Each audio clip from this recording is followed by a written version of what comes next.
उत्पत्ति ग्रंथ अध्याय 1। प्रारंभ में ईश्वर ने स्वर्ग और पृथ्वी की सृष्टि की। पृथ्वी उजाड़ा और सुनसान थी, अथवा गर्त पर अंधकार छाया हुआ था, और ईश्वर का आत्मा सागर पर विचरत था। ईश्वर ने कहा, प्रकाश हो जाए, और प्रकाश हो गया। ईश्वर को प्रकाश अच्छा लगा, और उसने प्रकाश और अंधकार को अलग कर दिया। ईश्वर ने प्रकाश का नाम दिन रखा और अंधकार का नाम रात। संध्या हुई और फिर भोर हुआ, यह पहला दिन था। ईश्वर ने कहा, पानी के बीच एक छत बन जाए, जो पानी को पानी से अलग कर दे, और ऐसा ही हुआ। ईश्वर ने एक छत बनाई और नीचे का पानी और ऊपर का पानी अलग कर दिया। ईश्वर ने छत का नाम आकाश रखा। संध्या हुई और फिर भोर हुआ, यह दूसरा दिन था। ईश्वर ने कहा, आकाश के नीचे का पानी एक ही जगह इकट्ठा हो जाए और थल दिखाई पड़े, और ऐसे ही हुआ। ईश्वर ने थल का नाम पृथ्वी रखा और जल समूह का नाम समुद्र, और ये ईश्वर को अच्छा लगा। ईश्वर ने कहा, पृथ्वी पर हरियाली लहल होए, बीजदार पौधे और फलदार पेड़ उत्पन्न हो जाए, जो अपनी अपनी जाति के अनुसार बीजदार फल लाए, और ऐसा ही हुआ।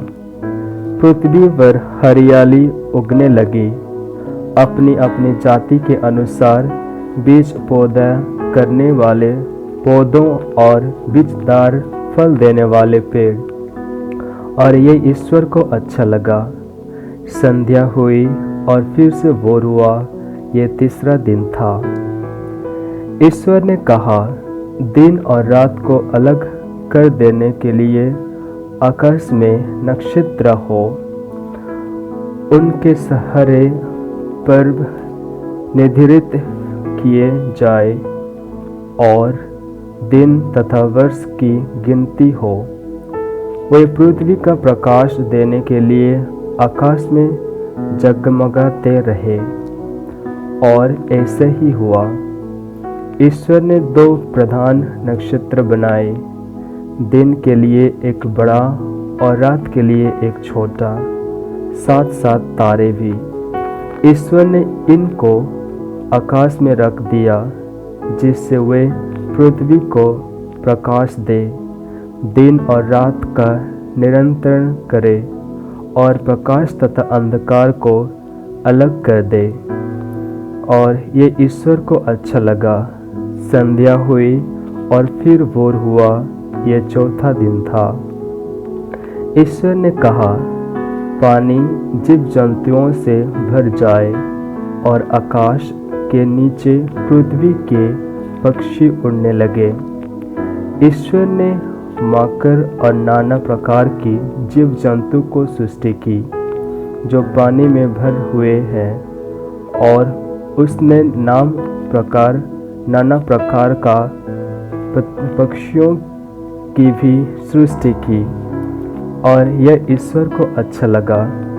ईश्वर ने उन्हें यह आशीर्वाद दिया, फलो फूलो, समुद्र के पानी में भर जाओ, और पृथ्वी पर पक्षियों की संख्या बढ़ती जाए। संध्या हुई और फिर भोर हुआ, यह 5वां दिन था। ईश्वर ने कहा, पृथ्वी नाना प्रकार के घेरुलू जमीन पर रंगने वाले और जंगली जीव जंतुओं को पैदा करे, और ऐसे ही हुआ। ईश्वर ने नाना प्रकार का जंगली, घेरुलू और जमीन पर रंगने वाले जीव जंतु को बनाया, और ये ईश्वर को अच्छा लगा।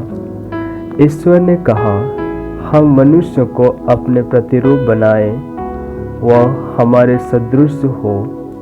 वह समुद्र की मछलियों, आकाश के पक्षियों, घेरुलों और जंगली जानवरों और जमीन पर रंगने वाले सब जीव जंतु पर शासन करे। ईश्वर ने मनुष्य को अपने प्रतिरूप बनाया। उसने उस ईश्वर का प्रतिरूप बनाया। उसने नर और नारी के रूप में उनकी सृष्टि की। ईश्वर ने यह कहकर उन्हें आशीर्वाद दिया, फलो फूलो, पृथ्वी पर फैल जाओ और उसे अपने अधीन कर लो। समुद्र की मछलियों, आकाश के पक्षियों और पृथ्वी पर विचरने वाले सब जीव जंतु पर शासन करो। ईश्वर ने कहा, मैं तुमको पृथ्वी भर के बीज पैदा करने वाले सब पौधे और बीजदार फल देने वाले सब पेड़ देता हूँ। वह तुम्हारे भोजन होगा।